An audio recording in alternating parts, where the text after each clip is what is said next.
भारत निर्वाचन आयोग ने हाल ही में 37 राज्यसभा सीटों के लिए चुनाव की तारीखों का ऐलान कर दिया है और इसमें बिहार की सीटें भी शामिल हैं। 26 फरवरी को इसके लिए नोटिफिकेशन जारी होगा और 16 मार्च को सुबह 9 बजे से शाम 4 बजे तक वोटिंग होगी। उसी दिन शाम 5 बजे से वोटों की गिनती भी शुरू हो जाएगी। तो चलिए जानते हैं कि बिहार में इस बार राज्यसभा का गणित क्या है। सबसे पहले आपको बता दें कि 9 अप्रैल को बिहार के 5 राज्यसभा सांसदों का कार्यकाल खत्म हो रहा है। इनमें अमरेंद्र सिंह, प्रेमचंद गुप्ता, उपेंद्र कुशवाहा, रामनाथ ठाकुर और हरिवंश नारायण सिंह जैसे बड़े नाम शामिल हैं। अब सवाल यह है कि इन सीटों पर कौन बाजी मारेगा और कौन पीछे रह जाएगा। बिहार में राज्यसभा की एक सीट जीतने के लिए कम से कम 41 विधायकों के समर्थन की जरूरत होगी। यह आंकड़ा कैसे निकलता है ये भी समझ लीजिए। जितनी सीटों पर चुनाव होना है उसमें एक जोड़कर उसे विधानसभा की कुल सीटों से भाग दिया जाता है। बिहार विधानसभा में कुल 243 सीटें हैं। इसे 6 से भाग देने पर 40.5 आता है, जिसे हम 41 विधायक मानकर चलते हैं। इस गणित के हिसाब से देखें तो बीजेपी और जदयू के हिस्से में 2-2 सीटें पक्की मानी जा रही है। जदयू के पास 85 विधायक हैं, जिससे वो अपनी 2 सीटें आसानी से बचा लेंगे। वहीं बीजेपी के पास 89 विधायक हैं और वो भी अपनी 2 सीटों पर जीत हासिल करने में कामयाब रहेंगे। लेकिन राष्ट्रीय जनता दल यानी आरजेडी के लिए इस बार मुश्किलें खड़ी हो सकती है। उनके लिए अपने एक नेता को भी राज्यसभा भेजना मुश्किल लग रहा है। अब बात करते हैं कुछ खास चेहरों की। पूर्व मंत्री और पटना के बांकीपुर से विधायक नितिन नवीन, जो अब बीजेपी के राष्ट्रीय अध्यक्ष भी हैं, उनके राज्यसभा जाने की चर्चाएं तेज थी। लेकिन अब ऐसा लग रहा है कि वे राज्यसभा नहीं जाएंगे। इसकी वजह है उन्हें दिल्ली में मिला एक वीवीआईपी बंगला। दिल्ली के एक मोतीलाल नेहरू मार्ग पर उन्हें टाइप 8 सरकारी आवास दिया गया है। डायरेक्टर ऑफ स्टेट के नियमों के मुताबिक किसी राष्ट्रीय पार्टी के राष्ट्रीय अध्यक्ष को अगर वो केंद्रीय मंत्री, लोकसभा सांसद या राज्यसभा सांसद नहीं है तो टाइप 8 बंगला दिया जाता है। नितिन नवीन अभी बिहार में विधायक हैं और इस मानक पर पूरी तरह फिट बैठते हैं। बताया जा रहा है कि वे अप्रैल में इस बंगले में शिफ्ट होंगे और इसी समय राज्यसभा चुनाव भी होने हैं। इससे साफ होता है कि वे राज्यसभा नहीं जा रहे हैं। बीजेपी नेता फिलहाल इस सवाल को बहुत जल्द पूछा गया बता रहे हैं। लोकसभा चुनाव के दौरान पवन सिंह और बीजेपी का रिश्ता बिगड़ा था। विधानसभा चुनाव 2025 से पहले वो भाजपा में शामिल हुए, पार्टी के लिए धुआंधार प्रचार किया। ऐसे में यह तय माना जा रहा है कि पार्टी उन्हें कोई बड़ा पद देकर इनाम दे सकती है। चुनाव से ठीक पहले बीजेपी के सीनियर लीडर और सांसद मनोज तिवारी ने कहा था कि पवन सिंह के लिए सब कुछ तय है। हालांकि न पार्टी के नेता और न ही पवन सिंह इस पर अभी तक कुछ स्पष्ट बोल रहे हैं। जदयू की बात करें तो राज्यसभा के उपसभापति हरिवंश नारायण सिंह और केंद्रीय मंत्री रामनाथ ठाकुर का कार्यकाल पूरा हो रहा है।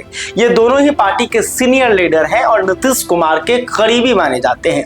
पार्टी ने इन्हें 2-2 बार राज्यसभा भेजा है। नीतीश कुमार ने बहुत कम बार किसी नेता को 2 बार से ज्यादा राज्यसभा भेजा है। ऐसे में अभी तक संशय बना हुआ है, लेकिन बड़े पद पर होने और मुख्यमंत्री के करीबी होने के कारण चर्चा है कि उन्हें एक बार फिर से राज्यसभा भेजा जा सकता है। अब आते हैं 5वीं सीट पर, जहां मामला फंस रहा है। इस सीट पर फिलहाल उपेंद्र कुशवाहा सांसद हैं। उनकी पार्टी के पास मात्र 4 विधायक हैं। बीजेपी उन्हें दोबारा मौका नहीं देगी। एनडीए में बीजेपी और जदयू के बाद सबसे ज्यादा लोजपा रामविलास के पास 19 विधायक हैं। उन्हें 22 और विधायकों का समर्थन चाहिए। 4 सीटों पर अपने नेताओं को राज्यसभा भेजने के बाद एनडीए के 38 विधायक बचते हैं, यानी जरूरी सीटों से 3 विधायक कम। यहाँ बिना क्रॉस वोटिंग के जीत संभव नहीं है। चिराग पासवान के लिए यही असली परीक्षा होगी। मीडिया रिपोर्ट्स के मुताबिक वे अपनी मां के लिए राज्यसभा की 1 सीट की मांग कर रहे हैं। अगर उन्हें 5वीं सीट ऑफर की जाती है तो उन्हें न केवल एनडीए के साथियों को मनाना पड़ेगा, बल्कि विपक्षी खेमों से 3 विधायकों का जुगाड़ भी करना पड़ेगा। वहीं दूसरी तरफ बिहार में कैबिनेट का विस्तार भी होना है। विधायकों की संख्या के हिसाब से चिराग की पार्टी कैबिनेट में तीसरे मंत्री पद पर भी दावा कर रही है। अंदरूनी चर्चा यह भी है कि अगर वे राज्यसभा की डिमांड करेंगे तो कैबिनेट को लेकर उनकी सौदेबाजी कमजोर हो सकती है। हालांकि चिराग आधिकारिक तौर पर कह चुके हैं कि गठबंधन में उन्हें मांगने से ज्यादा मिलता रहा है, इसलिए उनकी बहुत ज्यादा डिमांड नहीं है। उपेंद्र कुशवाहा के लिए अपने बेटे के खातिर राज्यसभा में रिपीट होना मुश्किल लग रहा है। लोकसभा चुनाव 2024 के समय उपेंद्र कुशवाहा से लोकसभा की 1 सीट और विधान परिषद की 1 सीट देने का वादा किया गया था। लोकसभा का चुनाव उपेंद्र कुशवाहा काराकाट से लड़े लेकिन हार गए। इसके लिए पवन सिंह फैक्टर को सबसे बड़ा कारण माना गया। इसके बाद डैमेज कंट्रोल के लिए उन्हें विधान परिषद भेजने की बात कही गई, लेकिन जदयू इसके लिए राजी नहीं हुई। इसके बाद उपेंद्र कुशवाहा की नाराजगी की बातें सामने आई। विधानसभा चुनाव सामने था, ऐसे में आनन फानन में 2 जुलाई 2024 को सम्राट चौधरी ने बीजेपी की तरफ से उपेंद्र कुशवाहा को राज्यसभा भेजने की घोषणा की। इसके बाद विवेक ठाकुर की जगह इन्हें राज्यसभा सांसद बनाया गया था।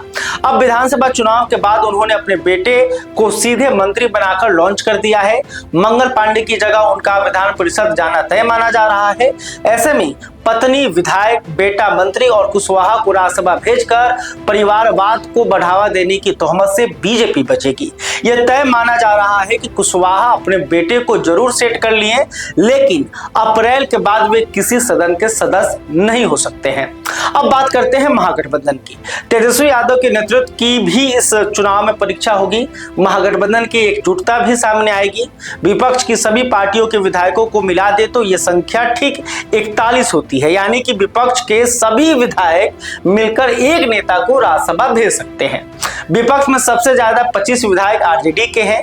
इसके बाद 6 विधायक कांग्रेस के हैं, लेफ्ट के 3, आईआईपी के 1 हैं, एआईएमआईएम के 5 और बीएसपी के 1 विधायक हैं। यहाँ आपको बता दें कि एमआईएम और बीएसपी महागठबंधन का हिस्सा नहीं है। तेजस्वी यादव जो है महागठबंधन के नेता है, इस लिहाज से वे अपने सहयोगियों को तो मनाकर आरजेडी के 1 नेता को राज्यसभा भेजने की कोशिश कर सकते हैं, लेकिन एमआईएम और बीएसपी का साथ भी उन्हें चाहिए। ऐसे में महागठबंधन के लिए भविष्य की तस्वीर कुछ धुंधली दिख रही है। 2030 तक राज्यसभा से महागठबंधन का सफाया भी हो सकता है। बिहार से कुल 16 राज्यसभा सीटों में से आरजेडी के पास वर्तमान में 5 सीटें हैं और कांग्रेस के पास 1 सीट है। 2026 के बाद बिहार से राज्यसभा का अगला चुनाव 2028 की शुरुआत में होगा। इसमें आरजेडी के फैयाज अहमद, भाजपा के सतीश चंद्र दुबे, मनन कुमार मिश्रा, शंभू शरण पटेल के साथ जदयू के खीरू महतो का कार्यकाल 7 जुलाई 2028 को पूरा होगा। इसके बाद 2030 की शुरुआत में चुनाव होना है। तब बीजेपी के धर्मशिला गुप्ता, भीम सिंह और जदयू के संजय कुमार झा के साथ आरजेडी के मनोज कुमार झा और संजय यादव के साथ कांग्रेस के अखिलेश प्रसाद का कार्यकाल पूरा होगा। इन सभी चुनावों में महागठबंधन की हार तय मानी जा रही है, क्योंकि इनके पास जीत के लिए पर्याप्त संख्या नहीं है।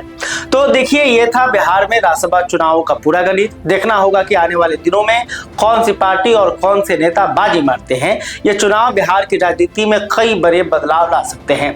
इस पर हमारी नजर बनी रहेगी। अगर आपको यह जानकारी पसंद आई तो वीडियो को लाइक करें, शेयर करें और हमारे चैनल को जरूर सब्सक्राइब करें। मिलते हैं अगले वीडियो में, तब तक के लिए बहुत बहुत धन्यवाद।